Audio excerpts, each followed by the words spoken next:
Hello everybody. Today it's Theory Day. Theory Day. Gotta love Theory Day. Theory Day is Monday, and today I want to talk about Jinx. Jinx is said to be released soon. She's gonna be the next champion coming up into the League of Legends. And she's supposed to be an AD carry, but no. She's gonna be a top laner. Alright. Jinx will crush shit top lane. And I'm gonna explain why. Because I'm a genius. Alright, I'm gonna use Quinn as a reference point here. Okay?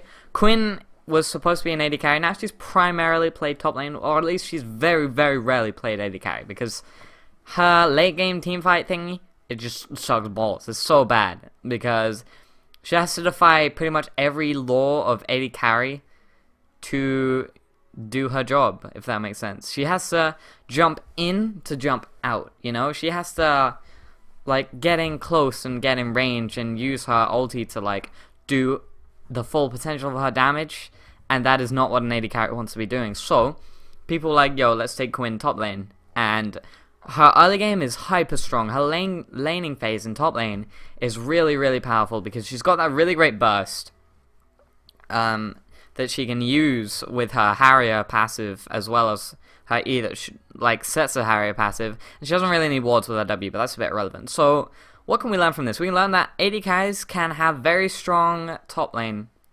early game if they are playing well, and if they have a bit of burst and a bit of kiting, which Quinn does. Quinn has Zap. Zap, this may get nerfed, by the way. This is PBE standards, but Zap has an incredibly high ratio. Like, it's full AD scaling, and I think it's might be one above. It's got a relatively long cooldown, but it also slows the first champion it hits. First champion. So minions aren't an issue here. So that ticks off high damage, high burst, right? Then you got her E. Her E, when someone walks over it, it roots them, right? It sends out 3 little grenades in a line. And when someone walks over them before they explode, they get rooted, which is perfect. If, let's say, Renekton slice and dices onto you and he wants to make a play, just fucking drop an E on his head, he can't move, and then zap him, kite backwards, and you're doing tons of damage. As he tries to disengage, just keep smacking him in the dick. It's gonna be amazing. It's really, really strong early game. And since, what's her name? Jinx is an AD carry, and she has really long range with her switcheroo using fish bones. We'll come back to that here. But she has really long range. She has, I think, 610. If she has standard 550 range, she gets 60 range from switcheroo using fish bones. So that's 610 range. That's like kind of like Tristana's level, which means her team fighting potentials and late game and mid and late game are just going to be hyper strong, especially with the attack speed boost. Which means she's going to be hyper strong early game and late game in the top lane if she plays top. And then, so hey, okay, that's alright, but most top laners, it's a lot more useful if they have a global presence, you know? If Shen, for example, he's a great top laner because he can port about, and a lot of top laners take TP. And if, let's be honest, you're going to have to take Ghost and Flash if you want to kite properly. Well, yeah, that's great, and that's very much true, which is where her ulti comes into it. Her ulti fires a rocket. It's a global rocket, and the further it travels, the more damage it does. This is perfect for top lane. If you see shit going down bot lane, fire that rocket cross map. You will boom people in the face, and it does percentile damage based on the missing health of those around the explosion, and it explodes on the first round being hit. So it's kind of like an Ash arrow, but instead of stunning, it just does loads of damage, which is awesome, by the way. So it's gonna just fucking destroy. It's great global presence, if you can use it properly, of course. But it is the equivalent of an Ash arrow, just with tons of damage and explosions and awesomeness. So let's go through the checklist here. What have we got? Early game strength, good. Late game strength, great. Teamfight potential, really strong. Global presence, definitely. What about pushing? But Nathan, she's an AD carry. How is she gonna push? AD carries don't have good wave play. Wrong!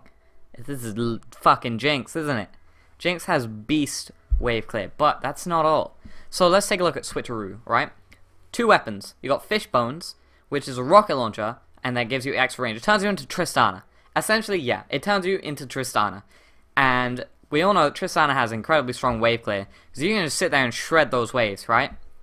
But the main flaw with champions that have strong wave clear is that they don't tend to have very strong tower pushing. Like, actual physical damage onto the tower. Like, Renekton would be the exception that proves the rule here. Slice and Dice and his Q just mince through waves, and then obviously he can use his stun and do extra damage on the tower.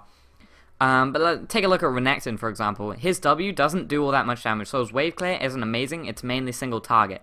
But when he gets onto that tower, and he can double stack his Qs, he will mince that thing to shreds. Which is kind of broken, and Rengar's an incredibly strong pusher. Same with, actually that's not true, Shen doesn't have very good wave clear at all. But you just know what I mean. Generally, I like to find a balance between wave clear and tower pushing.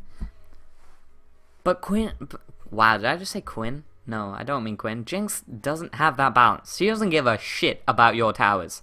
She's got a Q. That will clear waves. That's AoE damage on her auto attacks, right? That's just gonna mince through waves, especially if you build some attack speed and a lot of AD.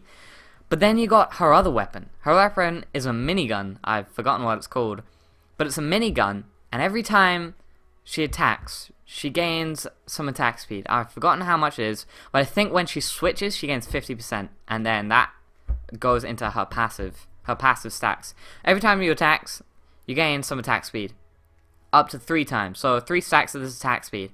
So if you attack a tower 3 times, you got like 300 AD because you're an AD carry, and you got that attack speed buff because, let's face it, you don't need to build any attack speed. Mix that with maybe static shiv, you're going to have infinite wave clear. Your wave clear is going to be amazing, and then you just switch to fucking your minigun, you put on that attack speed buff, and you're going to mince that thing to shreds. You're going to burn all the way through top lane to the fucking Nexus in like 20 minutes flat because you got the amazing wave clear, you got the amazing tower damage. What more do you need? Oh wait! She's got her passive. For those of you who don't know, when Quinn destroys a tower or gets an assist in killing an enemy champion, she gains a move speed buff. Have you seen this move speed buff? It's fucking huge. It gives her like 100% extra move speed and she just sprints around like, ha ha ha, I killed your shit. So, let's say, for example, you're Jinx and you're like wailing on this tower and it's got like 10 HP, but Jax is coming along like, oh no, I'm Jax, blah, blah, blah. Jax leap strikes you, but there's like one more hit left on the tower. Don't run, just take that one hit on the tower and then fucking flee. And like, what? Are they serious? Like, she's gonna shred the shit through top lane. Beyond belief. Mark my words, she will dominate top lane for a while. Unless, of course, everyone's like, well, Jinx is an AD carry, so you can't play her top lane. Ha, faggot noob, ha, reported. I hope I'm explaining this clearly, but let's go through the checklist again. Wave clear, check. Tower damage, check. Global presence, check. Strong early game, check. Strong late game, check. Broken as fuck passive. Roots, stuns, no, not stuns, slows, damage, harass. Are you fucking kidding me? The one thing she lacks, okay, is sustain. She doesn't have any inherent sustain. That is so easily countered by taking 6% lifesteal Quints, to the point where it's kind of irrelevant. Like, let's take a look at Riven. She fucking crushes top lane sometimes, but she doesn't have any sustain. But yeah, that is one thing she's missing, is some sustain. But overall, you watch out for Jinx on top lane because she will beat the shit out of you. I hope you enjoyed the video, and I'll see you next time.